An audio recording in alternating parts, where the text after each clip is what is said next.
acheter des immeubles de rapport à moins de 1000 € le mètre carré. Est-ce une bonne idée ou pas? Bonjour, je m'appelle Valérie Mouline-Denis, je suis avocat au barreau de Paris en immobilier et sur cette chaîne, je parle de droit immobilier principalement. Donc si vous êtes investisseur immobilier ou si vous avez envie de vous lancer dans votre premier projet locatif, je vous invite à vous abonner à cette chaîne pour ne pas manquer les prochaines vidéos. Également de vous inscrire à mes emails, des emails inédits dans lesquels je vous partage des conseils pour optimiser et défendre vos investissements immobiliers. Toutes les informations sont dans le descriptif de cette vidéo. Alors, est-ce une bonne idée d'investir dans des immeubles de rapport où le prix dans des villes où le prix au mètre carré ne dépasse pas 1000 €?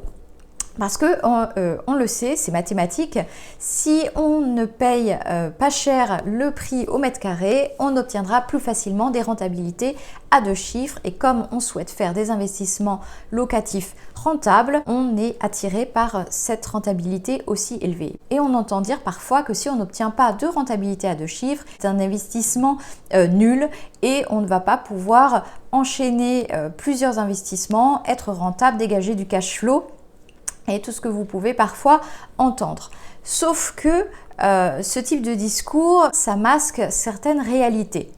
Car bien sûr, on peut acheter des immeubles de rapport dans une ville où le prix au mètre carré n'est pas cher, et obtenir une rentabilité à 2 chiffres avec des loyers suffisamment conséquents. Parce que concrètement, pourquoi le prix au mètre carré est si peu cher ? Et pourquoi, par exemple, d'autres investisseurs étrangers ou même français continuent à investir, par exemple, autant à Paris où le prix au mètre carré ne cesse de s'envoler? Parce que concrètement, si le prix au mètre carré est si faible, c'est que la ville n'est pas très attractive et que économiquement la ville n'est pas très dynamique et peut-être même c'est peut-être une zone économique sinistrée. Eh bien vous achetez aussi des risques, plus de risques. Et dans les risques, qu'est-ce que ça comprend? Ça comprend donc plus de problèmes, plus de charges, plus de travaux à réaliser parce que parfois les immeubles ne sont pas bien entretenus, parce que réaliser des travaux sur un immeuble qui finalement ne vaut pas très cher et ne pourra pas être revendu très cher, eh bien le propriétaire ne va pas forcément investir beaucoup de budget pour entretenir son immeuble. Donc très vite vous aurez une enveloppe budget travaux assez élevée. Il y aura peut-être aussi des locataires moins fiables, plus précaires, peut-être plus de vacances locatives, peut-être également plus d'impayés. Et bien sûr, on pense toujours que tout ce type d'imprévus n'arrive qu'aux autres. Les impayés, statistiquement, c'est un très faible pourcentage, mais investir dans ce type de biens, parfois, fait augmenter le pourcentage de risque d'impayés, par exemple. Pourquoi également, dans ce type de biens, dans ces villes, il est également assez facile de négocier le prix de l'immeuble.